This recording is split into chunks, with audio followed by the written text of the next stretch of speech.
오늘 우리가 읽은 열왕기상 3장은 이제 솔로몬이 본격적으로 성전 건축을 준비하는, 보기에 따라서는 준비라고 볼 수도 있겠고, 또 이 건축 재료를 장만하는 것이 사실은 건축의 일부분이라 봐야 될 터이니까 이제 본격적인 건축이 시작된다고 볼 수도 있겠습니다.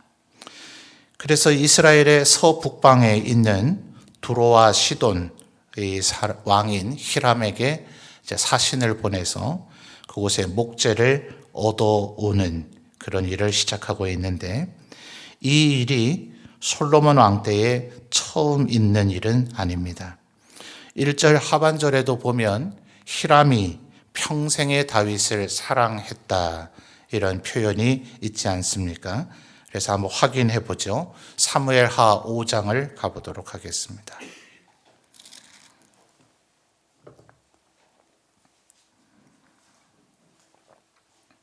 사무엘하 5장 11절 말씀을 보도록 하겠습니다.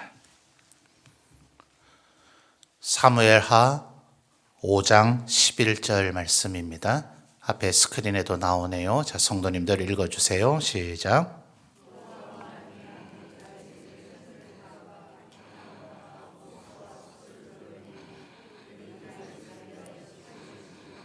아멘. 자, 이미 다윗 왕 때에 다윗의 왕궁을 짓기 위해서 두로왕 히람이 백향목, 나무입니다. 이제 거의 아마 지금 앞에 있는 이 강대상 정도만큼 밝은 색을 아마 띠는 것 같아요. 그래서 백자가 붙고 또 독특한 향기가 나기 때문에 이제 보통 백향목이다, 이제 이렇게 불려지는 나무인데요. 그 나무와 그리고 목수와 석수까지도 보내줘서 그들이 다윗 왕을 위한 왕궁을 지었다 하는 겁니다. 자, 오늘 열왕기로 돌아오시죠. 그러니 지금 성전 건축을 위해서만 이랬던 것이 아니라 다윗 왕궁을 위해서도 이미 백향목, 그러니 아마도 그의 아들 왕자였던 솔로몬은 두로왕 히람이 보내준 백향목과 그리고 돌 재료들, 그리고 그것을 아주 잘 다듬어서 건축을 한 그 목수와 석수들의 그 기술을 잘 알고 있었겠죠. 그래서 지금 성전을 건축하면서도 바로 그 두로왕 히람에게 사신을 보내서 백향목을 좀 달라, 이제 그렇게 요청을 하고 있는 거죠. 8절 하반절을 보면 이제 백향목 못지않게 잣나무 제목이, 지금도 이 두로와 시돈이 그 9절에서도 그런 지명이 나오죠. 내 종이 레바논, 이 두로와 시돈 지역이 레바논이 있기 때문에 지금 나라 국명이 레바논이 됐죠.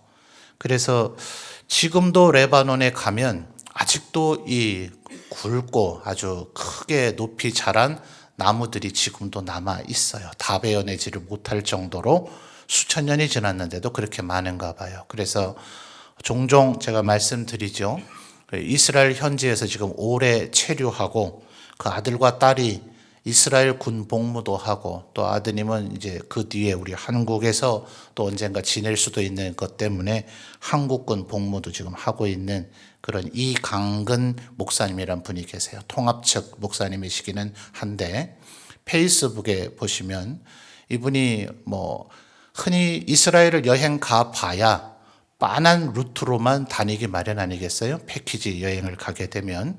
근데 이분은 거기에 오래 사셨으니까 그런 여행 업체들이 데려다 주지 않는 정말 깊숙한 곳들까지도 들어가서 거기에 또 드론도 띄우고 해서 마치 우리가 이스라엘을 가서 여행하는 것처럼 성경에 관련된 많은 지식 정보들을 얻을 수가 있습니다. 아마 기독교 TV들에서 또 이분을 컨택을 해서 그쪽에서도 프로그램을 만들어서 방영된 바가 있어요. 그래서 이강근 목사님 검색을 해보시면 기독교 TV나 또 페이스북 그분 개인 계정에서도 수많은 정보들을 얻으실 수가 있을 겁니다. 그래서 이 그분이 찍어 놓은 그 레바논 백향목, 지금도 아주 울창한 숲으로 사람보다 훨씬 큰 제목들이 지금도 건재하게 있어요. 그래서 하여튼 레바논의 이 나무들은 정말 좋은 목질의 나무다 하는 것은 고대로부터 지금 현대까지도 인정을 받고 있습니다. 자, 그런데 말입니다. 이 두로와 시돈 하면 생각나는 것들이 우리 굉장히 많지 않아요?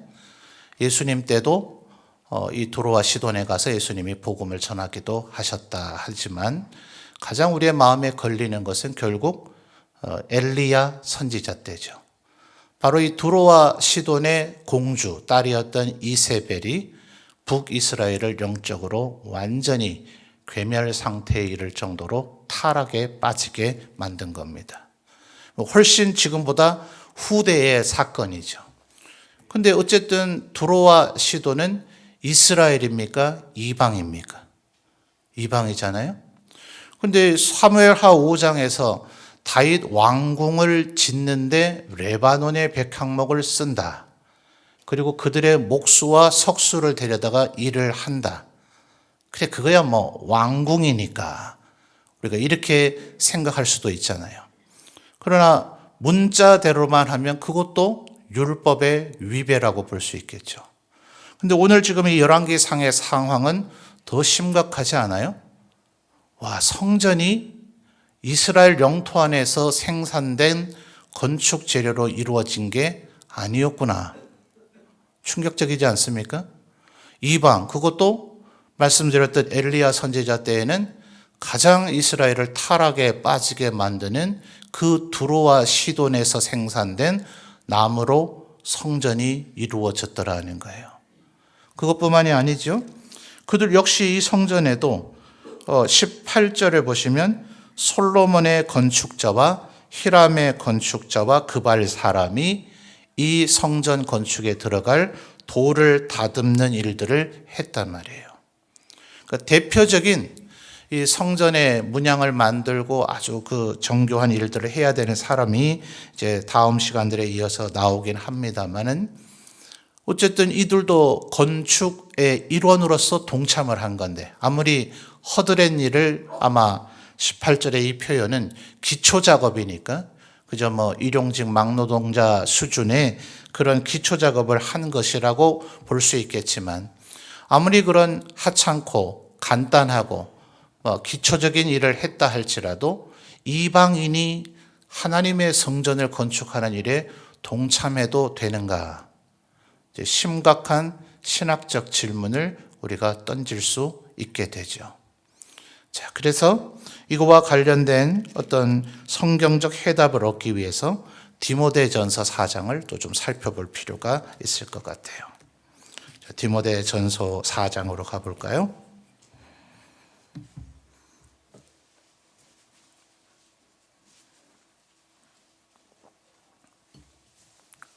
디모데전서 4장 3절부터 읽으셔야 이제 설명이 좀 더 쉬울 것 같습니다.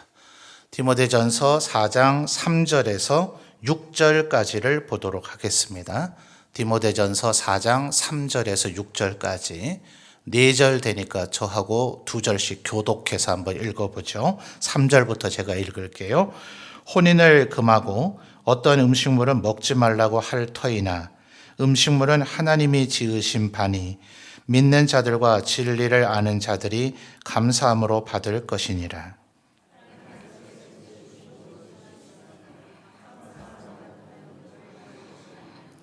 하나님의 말씀과 기도로 거룩하여 짐이라.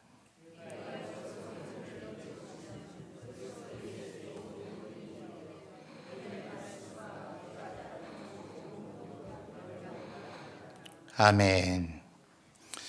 자, 구약 율법 모세오경에 나타난 율법에서 소위 성결과 부정함, 그로 인해서 부정하게 된 자가 다시 정결하게 되어지는 것은 행위로서 짓는 죄악도 있지만 무엇을 먹을 것이냐의 문제도 꽤나 중요한 요소 중에 하나죠.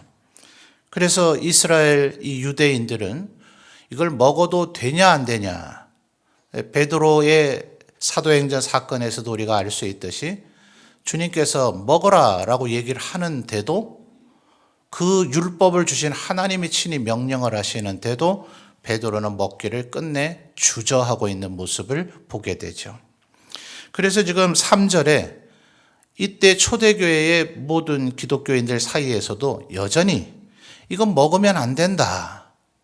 고린도 전서에서도 또 그 표현이 나타나잖아요. 이제 고기, 육류가 고대 사회에는 신전에 바쳐진 후에, 우리 성경적 개념으로 하면 일종의 화목제의 제물의 일부처럼 그 이후에 육류가 유통이 되는 것이니까, 일단 우상에게 바쳐졌으니 이것은 더더욱 더러운 음식이다. 절대 하나님의 백성은 먹어서는 안 된다. 이제 이런 의식이 초대교회 때도 있었단 말이죠.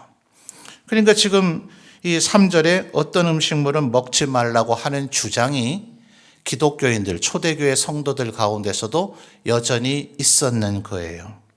그런데 바울 사도의 해답은 뭡니까? 3절 중반절을, 음식물은 누가 지으셨어요? 하나님이 지으셨죠. 이 세상에 있는 그 모든 음식물 중에 하나님이 짓지 않은 것이 없으니, 그래서 4절에 하나님께서 지으신 모든 것이 뭐 하다고요? 선하다. 그러니 음식물은 죄가 있어요? 없어요? 없습니다. 백향목은 죄가 있어요? 없어요? 없습니다. 돌은 죄가 있습니까? 없습니까? 없습니다. 그건 다 하나님이 지으신 창조물이기 때문에 그 모든 것이 선하다. 바로 그것을 받아들이는 우리의 태도가 4절 하반절에 감사함이 있느냐 없느냐의 귀결이 되어지는 것이요, 더 나아가서 그런 모든 것들을 5절에요 하나님의 말씀과 기도로 거룩하여진다. 우리가 말씀과 기도를 얼마나 힘써야 될 것인가 하는 것을 알 수 있죠. 그런데 지금 아마 3, 4, 5절로만 보면 이거 뭐 먹는 문제 아니냐, 먹는 음식에 대한 얘기를 하고 있을 뿐 아니냐라고 생각하기가 쉬워요. 그런데 6절에서 보면 네가 이것으로 형제를 깨우치면 이라고 했습니다. 자, 6절 보고 계십니까? 네가 이것으로 라고 했는데 여기서의 이것이 뭐겠습니까?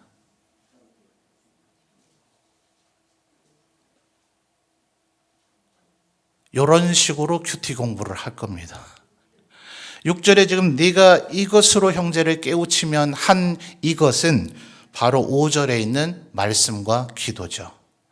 하나님의 말씀과 기도로 형제를 깨우치면, 이미 형제라고 부르고 있지만 이들은 이방인 비기독교인과 기독교인이 혼재되어 있는 형태의 사람을 지금 형제라고 부르고 있다고 보는 것이 타당합니다. 보통은 형제는 그리스도인이지만 사실 언제부터 그리스도인이냐? 세례받으면 그리스도인이냐?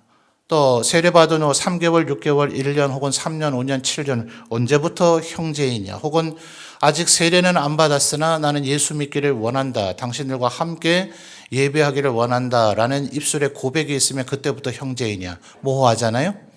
그래서 이 형제라고 하는 이 표현이 보편적으로는 믿는 그리스도인들 가운데 부르는 호칭이기는 하지만 엄격하게 따지면 그가 현재 비기독교인인지 아니면 기독교인인지 그 모두를 포괄하는 용어로 봐야 된다. 왜냐하면 6절의 용법이 그렇잖아요. 네가 이것으로 형제를, 그 다음 뭐예요? 깨우치면 그랬잖아요. 만약 형제가 온전한 그리스도인 간에만 오가는 호칭이라면 더 깨우쳐야 될 게 뭐 있어요? 이것은 성화와 성숙의 문제가 아니라 지금 뭔가 진리를 배우게 해야 된다는 용어로 깨우치면이라고 하는 원어가 사용되고 있거든요. 그래서 더더욱 형제가 포괄적인 단어로 여기서는 사용되고 있다고 신학자들이 보는 겁니다. 말하자면 이방인들 혹은 비기독교인들, 유대인 가운데도 아직 예수님을 영접하지 않았다면 그들은 비기독교인이죠. 그들이 말씀과 기도로 거룩해지면 그 사람 또한 선한 사람이다 하는 거예요. 그러니 애초부터 이방인이냐 아니냐, 두로의 목재냐 아니냐 이런 것을 논할 이유가 없었던 거죠. 그렇다면 하나님께서는 자 이제 11개로 돌아오죠. 그래서 말씀과 기도로 깨우쳐서 좋은 일꾼이 되게 만들고 믿음의 말씀과 디모데 이미 네가 따르고 있는 좋은 교훈으로 양육을 하면 된다. 그러면 그 어떤 악해 보이는 사람도 선한 그리스도인이 될 수 있다라고 지금 디모데에게 그렇게 얘기를 한 겁니다. 자, 그렇다면 하나님께서 왜 이방인들과 물물 교환하지 마라, 그들과 상거래하지 마라, 더 나아가서 그들과 결혼하지 마라 라는 얘기를 하셨을까요? 또 그 얘기를 하셨다면 라합이 아무리 정탐꾼을 숨겨줬다 하더라도 그의 집안도 척살해서 죽였어야 마땅하죠.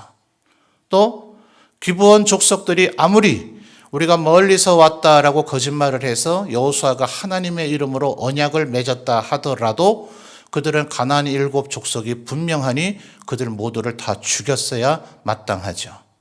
이 두 가지 하나님의 말씀이 충돌되는 것 같아 보이지 않아요? 분명히 이방인과 결혼하지 마라, 그들과 교류하지 마라, 또 그들과 상거래 같은 것도 아예 하지 마라라고 그렇게 엄하게 명령하셨는데 왜 라합과 기브온 족속은 다 받아들여 주셨는가? 그들이 하나님의 백성 되기를 원했기 때문에 그렇죠. 그러니까 지금 이 두로와 시돈의 이 목재 그리고 그들의 목수, 이것은 전혀 문제가 없는 겁니다. 지금 이 다윗과 솔로몬의 시대는 이 두 왕이, 아버지와 아들이 하나님 앞에, 아직까지의 솔로몬은 말입니다. 우린 지난 시간에 그가 산당에서 예배했다. 그리고 무려 마병 12,000명, 그리고 마국간에 4만이나 되는 4만 마리의 말을 길러낼 수 있는 마국간을 갖춘 것을 볼 때 이미 솔로몬의 노후가 어떻게 될 것인지 불안한 조짐이 이미 시작되었음을 열왕기 저자는 우리에게 은연중에 지금 복선을 깔고 있는 거죠. 소위 소설이나 드라마 같은 거에서 보면 지금 솔로몬이 지금은 괜찮지만 나중은 좀 문제가 될 거야 라는 것을 우리에게 이미 시사해 주고 있는 것이긴 하지만 어쨌든 현재 지금까지는 지금 이 5장, 열왕기상 5장의 성전 건축의 재료를 준비하는 이 상황까지는 다윗과 솔로몬은 하나님 앞에 경건한 왕이었단 말입니다. 그러니까 이 왕들이 다스리는 곳 공간 혹은 그 영역 안에 이방인이 들어오는 것은 문제가 되지 않아요. 그들이 이스라엘 사람들을 영적으로 타락시키지 않을 것이니까요. 오히려 그들이 또 솔로몬 왕 때에 지난 시간에 4장 34절을 보십시오. 4장 34절 사람들이 솔로몬의 지혜를 들으러 왔으니 이는 그의 지혜 소문을 들은 천하 모든 왕들이 보낸 자들이더라. 자, 이들 유대인입니까? 이방인입니까? 이방인이죠. 근데 이들이 와서 솔로몬이 얼마나 지혜로운가, 그리고 그 얘기를 하게 되면 반드시 그 뒤에 나올 얘기가 있죠. 솔로몬에게 지혜를 주신 여호와 하나님은 얼마나 위대하신가. 결국 이런 자리에 이르게 된다면 이방인이 예루살렘에 와서 다윗 왕궁을 방문하고 솔로몬을 만나는 접촉이 일어나도 문제될 것이 없다 말입니다. 그러나 창세기 6장을 보시면 노아의 심판이 시작되기 전에 하나님의 사람들과 사람의 딸들이 결혼을 했다, 이런 표현이 나타나요. 이 말씀이 조금 난해한 말씀이긴 한데 잘못 아주 어리석게 해석을 하면 아들들은 선하고 딸들은 악하다, 이런 바보 같은 결론을 도출합니다. 요즘같이 동성애가 이제 횡행하는 시대가 되긴 했습니다만 정상적인 인간은 반드시 남자와 여자가 결혼을 해서 자녀를 생산하게 되어져 있죠. 그래서 하나님의 아들과 사람의 딸들이라는 상징적 표현을 쓴 거예요. 그러나 하나님을 잘 섬기는 자들과 하나님을 잘 섬기지 않는 자들이 1대1 융합을 하게 되면 그 결과물은 결국 하나님을 모르는 지경에 이르게 된다. 그래서 하나님의 아들들과 사람의 딸들이 결혼하게 됐는데 모두 다 하나님을 모르는 자가 되었다라고 창세기가 우리에게 경고해 주고 있는 거예요. 자, 그러니 이 절묘한 일종의 신학자들은 이런 경우에 팽팽한 긴장선이라는 표현을 씁니다. 그러니까 이방인하고 교류하라는 말이에요, 말란 말이에요. 굉장히 우리는 둘 중에 하나여야 속이 후련하고 시원하겠죠, 그죠? 하지 마! 하든지, 해도 돼! 하든지 이래야 되는데, 지금 제가 계속해서 들어드린 예를 보면, 하라는 것 같기도 하고, 말라는 것 같기도 하죠. 우리가 그들에게 넘어갈 상황 같으면 안 해야 되는 거죠. 그리고 그들을 하나님의 백성이 되게 만들 수 있을 것 같으면 마땅히 교류해야 되죠. 그렇지 않고서 그들을 하나님 앞으로 되돌릴 방법이 있습니까? 없죠. 그래서 이 두로와 시돈의 지금 건축물로 성전이 건축되고 있다는 것을 우리가 기억해야 됩니다. 예수님 때에 와서 예수님께서 예루살렘에 입성하시고 난 그 다음날 성전을 뒤집어 엎으셨죠. 그렇죠? 소와 양 그리고 비둘기, 소와 양의 제물에 대해서 아주 트집을 잡아서 대제사장 집안이 판매하는 소와 양만 고가의 금액으로 사들여서 그걸로 제사를 드리게 하고, 또 심지어 비둘기조차도 제사장 집안이 전매해서 그들만 판매할 수 있도록 해서 그것도 고가에 팔 뿐만 아니라 그것을 살 화폐도 성전 안에서만 사용되는 세겔화로만 살 수 있다. 그래서 너희들이 가지고 있는 드라크마나 달란트 같은 것은 성전 세겔로 바꿔야 이 재물을 살 수 있다 하면서 거기서 막대한 환율을 취했더라 하는 거예요. 그러면서 세운 명분이 드라크마와 같은 렙돈과 같은 그 헬라 동전, 로마 동전은 이방인이 만든 것이다. 그러니 성전 안에서 그것을 쓸 수 없다. 이렇게 주장을 그 당시의 대제사장들이 했던 거예요. 근데 당시의 유대 역사를 기록하고 있는 유대 역사가들 또 신학자들이 아주 핵심적인 그 말의 어폐를 지적해냈는데, 당시 성전 안에서 통용됐던 소위 성전화폐라고 하는 세겔, 요 세겔을 과연 유대에서 생산된 금, 은, 동으로 만들었느냐?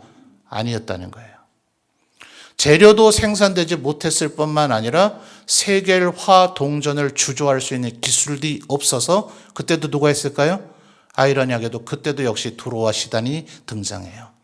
두로와 시돈 지역에서 생산되고 주조된 세겔화를 성전화폐랍시고 사용했을 뿐이었다. 얼마나 눈 가리고 아웅이냐 하는 거예요. 그래서 언제나 우리가 생각해야 되는 것은 모든 것은 가치 중립적이다. 칼은 어머니가 사용하면 우리들을 먹여 살리는 음식을 장만하는 아주 귀한 도구가 되죠. 근데 강도의 손에 쥐어지면 흉악한 흉기가 되어집니다. 이렇듯 모든 물건은 악한 것이 아니에요. 한때 이 예배당에 이런 전자악기나 드럼이 못 들어오던 시절이 있었어요. 지금도 아마 성도님들 가운데 뭐는 안 된다라는 자꾸 의식이 있을 거예요. 안 된다라고 주장하려면 성경의 명백한 근거 사유를 들이대야 됩니다. 그게 아니면 자신의 생각이고 자신의 경험치일 뿐이지 하나님의 금기사항이 아닙니다. 우리도 오늘날 지금 얼마나 그릇된 결정을 할 수 있는가 하는 것을 알려주고 있는 대목이죠. 하나님께서 지은 모든 것이 아까 디모데전서 4장에서 뭐라 했다고요? 하나님이 지으신 모든 것이 어떻다고요? 선하다.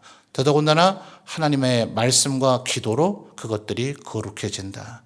우리가 그것들을 거룩한 용도로만 쓸 수 있다면, 그래서 한때는 음악의 장르조차도 시비를 많이 걸었어요. 근데 지금 우리 예배 전, 오늘 저녁에도 찬양드렸습니다만 찬송가 곡이 아닌 소위 CCM이라고 분류되는, 혹은 어르신들은 옛날 복음송 혹은 가스펠송이라 불려지던 이 장르의 기독교 음악에 적지 않은 멜로디가 50년, 100년 전에는 세상 음악이라고 교회가 혐오하던 멜로디 혹은 음악 표현 방식이었어요.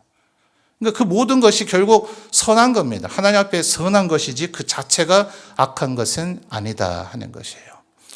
또 우리가 여기서 얻어야 될 교훈은, 그래서 우리 성도님들이 누구와 지금 많이 만나고 있는가를 조금 점검해 보실 필요가 있어요. 어떤 분들은 보면 얼마나 세상 모임이 많은지 몰라요.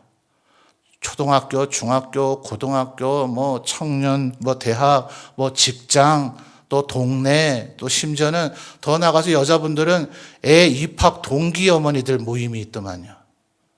별의별 모임들이 다 있어요. 근데 그들 대부분이 불신자로 뒤섞여져 있죠. 그러니까 맨날 불경건한 얘기를 해요.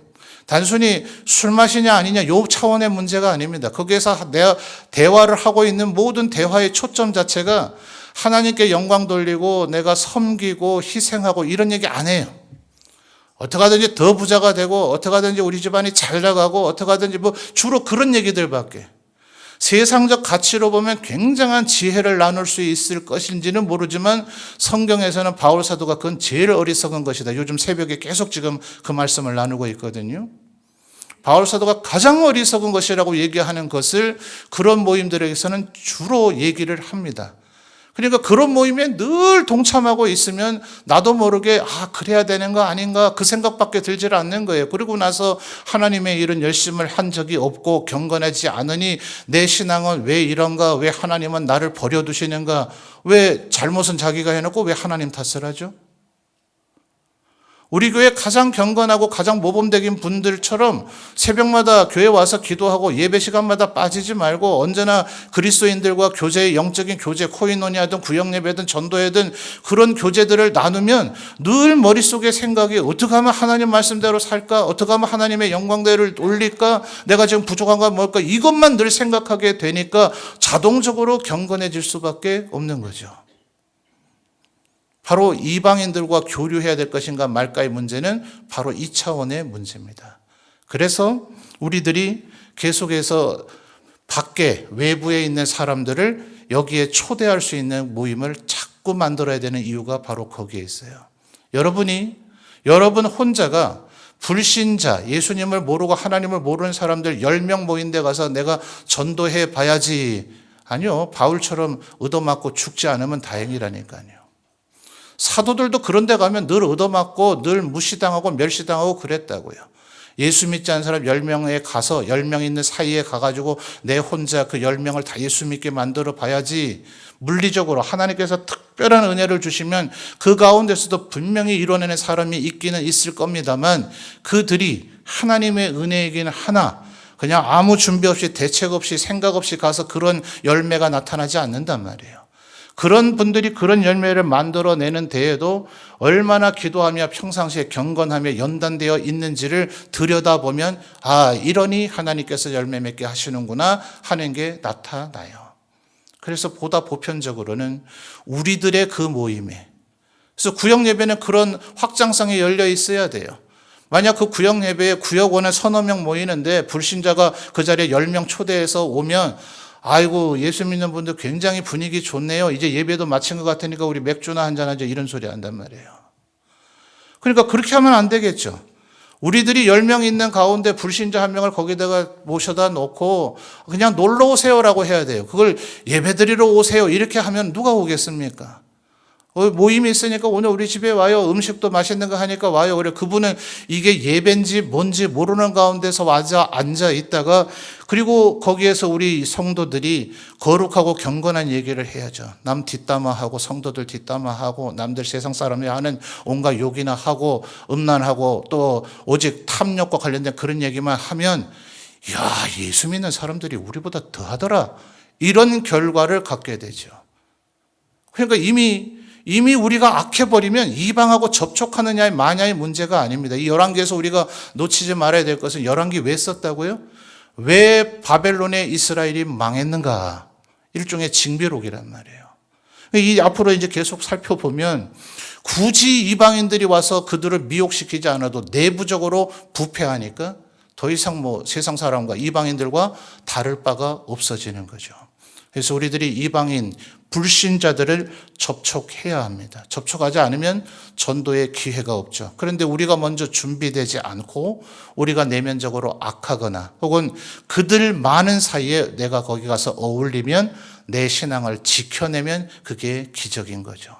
그래서 예수 믿는 사람들인 우리의 모임에 카페 10만 원 물가로 모시고 와서 여기가 우리 교회가 이렇게 그런 목적을 가지고 운영하는 곳이다. 그런 얘기도 해주고, 또 동아리도 마찬가지입니다. 아마 내부적으로 여러 동아리에서 고민들이 좀 있는 것 같아요. 뭔가 배움에 유익이 있는 그런 동아리들은 특히나 다른 데서는 그걸 돈 받고 유급으로 하는 데도 있단 말이죠. 체육이든 음악이든 말입니다. 그런데 우리가 비용을 지불하지 않고 우리 모임에 와서 그걸 배울 수 있다 하면 누구라도 오고 싶은 마음이 있겠죠. 더더군다나 다른 교회 성도들이 오게 만들면 안 되겠죠. 그래서 그 모임에 오고 싶은 매력이 있도록 일단 만들어야 되고요. 매력 있도록 만든 후에는 일단 우리 교회 등록은 해야 여기에 동참할 수 있다. 별거 아니다. 그냥 등록 카드만 하나 써내면 된다. 실상은 그게 아니나 처음에 출발은 그렇게 해야 됩니다.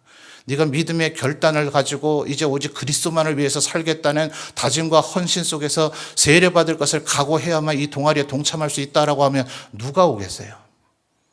그냥 등록카드 한 장만 써내면 돼. 처음에 출발은 그렇게 하는 거예요. 그 등록카드를 쓰는 것이 사실은 종이 위에 잉크로 쓰는 것이 아니죠. 내가 주님 앞에 나아오겠다는 다짐과 헌신의 고백의 출발인 것이지만 그 의미를 모를 사람에게 그 의미를 아무리 부여해봐야 그렇게 해서는 전도는 절대로 되지 않습니다.